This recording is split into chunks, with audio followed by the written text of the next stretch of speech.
Bonjour et bienvenue dans ce nouveau numéro Parole d'expert consacré aujourd'hui à la création d'entreprises. 57 238 créations d'entreprises ont été recensées en France en mars 2017, une augmentation de 8% par rapport à l'an dernier. Pour un Français sur 3, la création d'entreprise est un projet de vie. Des services d'aide à la création fleurissent pour pallier aux lacunes des structures publiques pas toujours aussi agiles. Pour nous en parler, justement, un expert, Nathan Rothman, bonjour. Bonjour. Vous êtes cofondateur d'Agence Juridique. Alors justement, Agence Juridique, avant de commencer, en 2 mots, c'est quoi? Donc Agence Juridique, c'est une société qui est créée depuis maintenant 2 ans. On est une société qui est spécialisée dans les services juridiques, spécialement les formalités juridiques, tout ce qui est création, modification, liquidation. On accompagne également les entrepreneurs dans la réalisation de leur business plan, ainsi que, pour certains, dans l'octroi de leurs prêts bancaires. Alors quel est le profil type de l'entrepreneur aujourd'hui? Alors les profils sont assez variés. Déjà, ce qu'on peut remarquer, c'est que sur le chiffre de 58 000 créations d'entreprises en mars 2017, il y a près de 50% qui sont des auto-entrepreneurs. Ensuite, donc nous, d'après notre plateforme, on remarque qu'il y a beaucoup de créations d'entreprises, c'est du bâtiment, des startups, des consultants, des SS2I. Après, avec vraiment une configuration où le dirigeant est seul ou avec sa famille ou vraiment des toutes petites sociétés. Il y a 2 ans, quand on a démarré, c'est vrai qu'il y a eu l'essor Uber. Et aujourd'hui, c'est plutôt des consultants, des formateurs qui utilisent notre plateforme. Alors quels sont les secteurs les plus plébiscités? Principalement dans des secteurs comme la FinTech, la Legal Tech qui sont en plein essor. Nous avons aussi des créations d'entreprises dans des métiers plus d'artisanat, des métiers plus traditionnels, comme le bâtiment, des boulangeries. Quels sont les principaux freins recensés par les entrepreneurs? Avoir le courage de se lancer et de créer son revenu. Ça, c'est le premier frein. Le deuxième frein, c'est tout ce qui est lourdeur administrative. Il faut déjà créer l'entreprise, il faut passer par le greffe, par le CFE, par les impôts. Les entrepreneurs ne savent pas, ne connaissent pas toutes les aides auxquelles ils ont droit. Donc il y a l'ACRE, il y a le NACRE, il y a des subventions publiques dans différents départements. Et ensuite, il y a tout ce qui est comptabilité, suivi, déclaration fiscale, qui sont assez conséquentes. Alors Xavier Niel a ouvert son incubateur Station F. Globalement, est-ce que l'écosystème entrepreneurial vous semble satisfaisant aujourd'hui? Si on regarde la vision des choses dans le monde, les startups françaises, elles ont de l'avenir. Il y a des bonnes idées, il y a de quoi faire. Et je pense que cet incubateur, les dispositifs mis en place pour les aider, ça va permettre de construire l'avenir du pays. Alors aujourd'hui, le boom des plateformes collaboratives a fait bondir avec lui le nombre de travailleurs indépendants. Est-ce que le mythe du salarié est révolu? Vous avez en partie raison. C'est vrai qu'aujourd'hui, avec les aléas de la conjoncture économique, les gens désirent plus que tout être à leur compte et souhaitent du coup le plus possible créer leur entreprise et être leur propre patron. On remarque que des plateformes du type Uber ou des plateformes de livraison de repas, de chauffeurs, se créent.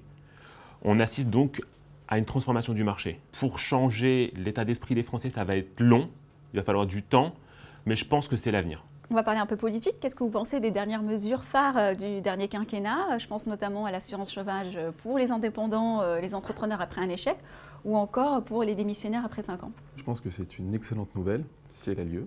Grâce à cette mesure, ils seront certains d'être couverts en cas d'échec. Je trouve que ça va enlever un frein à la création d'entreprise. Au même titre qu'un salarié a le droit au chômage, j'estime qu'un entrepreneur qui crée de l'emploi a le droit de percevoir des allocations chômage dans le cas où son entreprise ferait faillite. Alors la crainte aujourd'hui pour un chef d'entreprise qui a recours à des travailleurs indépendants, c'est d'être accusé de travail déguisé, de voir requalifier le contrat. Est-ce que vous pensez du coup qu'une convergence des droits sociaux entre salariés et indépendants est possible? Et si oui, comment l'imaginez-vous?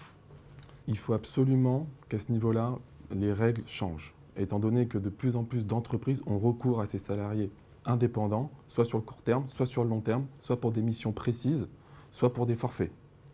Je pense que cela fait partie des sujets d'avenir que la loi travail doit éclaircir.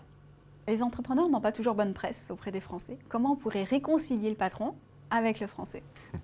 Déjà, il faut savoir que la grande majorité des entreprises aujourd'hui sont gérées par des petits patrons, c'est des TPE. Il faut savoir que même si on s'aperçoit de temps en temps que le patron est stressé, c'est parce qu'il a des échéances, il a des charges à payer. On est plus sur des problématiques du type: est-ce que je vais finir l'année? Est-ce que je vais réussir à payer mon loyer à temps? Est-ce que je vais réussir à payer mon URSSAF, mon RSI pour certains?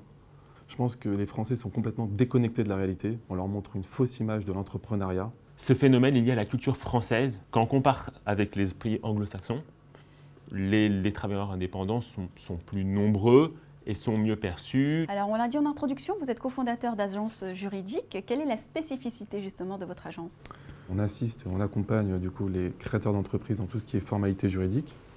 Après, c'est vrai qu'on a une petite spécificité, c'est comme on est issu des cabinets d'expertise comptable, on connaît certaines spécificités liées à chaque activité. On va accompagner l'entrepreneur dans toutes ses démarches après sa création d'entreprise. C'est-à-dire qu'un VTC, par exemple, on va l'assister aussi pour l'obtention de son macaron.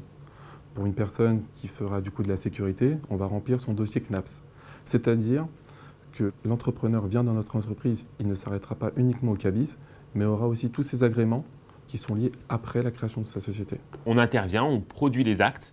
Donc nos actes sont rédigés par des avocats et sont après automatisés. Donc, vous allez rentrer sur notre site avec un formulaire dynamique très simple. Vous allez obtenir votre statut en quelques clics. Alors, quels sont aujourd'hui les avantages de passer par un service 100% dématérialisé tel que le vôtre plutôt qu'un contact humain finalement? Alors, les avantages sont nombreux de passer par notre plateforme. Le premier, déjà, c'est le prix. On est situé on prend une centaine d'euros d'honoraires pour vraiment gérer votre formalité, comparé à un expert comptable ou un avocat qui va être situé dans les 1000 euros au minimum. Le deuxième avantage, c'est l'automatisation des statuts. Vous les avez immédiatement de chez vous, sans vous déplacer et sans coquille. Il faut savoir que la grande majorité aujourd'hui des créations, c'est toujours la même forme juridique. Ça ne nécessite pas forcément de clauses particulières, ni d'articles précis. Donc la plupart des entrepreneurs aujourd'hui recherchent un service à bas coût, rapide, simple d'utilisation. Vous avez votre CABIS en 48 heures et pas forcément du coup des clauses ou des articles précis. Vos perspectives et vos projets à court et moyen terme? Notre objectif à terme, c'est vraiment de proposer à l'entrepreneur une bibliothèque de documents et ainsi s'adresser aussi aux professionnels, aller voir les professionnels tels que les avocats, les experts comptables, afin qu'ils utilisent en permanence nos outils qu'on adapte pour eux. Étoffer notre plateforme, on souhaite vraiment donner de plus en plus d'actes et de services aux entrepreneurs. Vraiment gérer des contrats de travail, des licenciements. Vraiment, on souhaite accompagner au maximum, simplifier les choses et vraiment permettre du coup de réduire toute cette lourdeur administrative. De belles perspectives donc. Exactement, on espère. Merci beaucoup pour votre expertise. Merci à vous de nous avoir suivis. On se retrouve bientôt pour un prochain numéro de Parole d'Expert.